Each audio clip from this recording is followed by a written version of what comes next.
Just as animals are ensnared by traps and then fishes are caught by their hooks, men are also endangered by the words they speak in public. Now, President Mahama made a lot of statements in the run-up to 2016 election, especially regarding NPP's behavior towards the Electoral Commission. For example, if you know you can't win the match, you definitely defame the referee. We had issues about elections are won at the polls and so many other statements. Now these things have come back to haunt the former president, and then he is finding it difficult to come and then defend things he previously said.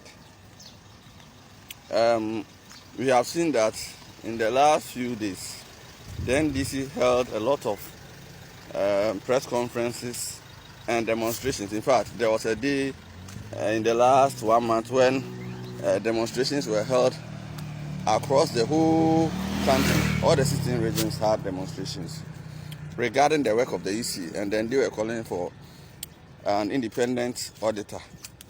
When the Electoral Commission met them and then it was aired live on TV, it was realized that NDC didn't really have a case.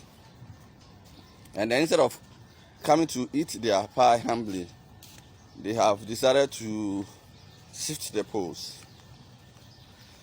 If you critically look at what is going on, the economy has suffered a lot of setbacks. Looking at how Bawumia promised he was going to resolve economic issues and how Ghanaians had a lot of faith in Bawumia. But then we've come to the conclusion that since there are just two major parties, if NPP more handle the economy, then it should go to the NDC. But then when campaign started in the last 4 months, many objective thinkers have also come to a conclusion that President Mahama thinks that he is just a crown prince who is about to inherit his dying king. He doesn't really have policies. Example, he mentioned the non-starter 24-hour economy.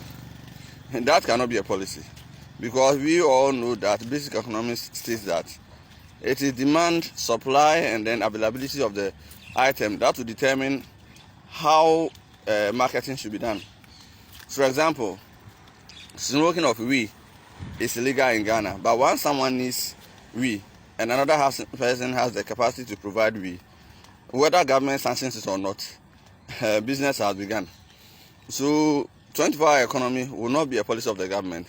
It is determined by the availability of customers and then the willingness of the business provider to also make more money. So once many people are willing to buy food in Asafo, no matter the time of the day, because of the buses going to Accra and to other parts of the country, then food servers can decide to prepare even fufu at 2 a.m. But in a community like my own place, West Legon or Bukrom Estate, where everyone is asleep by 7 o'clock, you cannot prepare any food around 10 p.m. Who will come and buy them? And then who can have a 24-hour farming system in Ghana? Are you going to use light to go and weed? And then what about the nocturnal animals? Are we not going to disturb the ecosystem?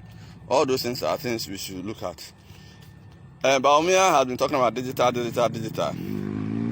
It is good for us to digitalize, but the issue is, how does that digital system reflect in our pockets? And but since Mahama has decided not to give us any alternative, I think even though Bawumia will not find it easy, he is likely to win, because the alternative is strictly empty.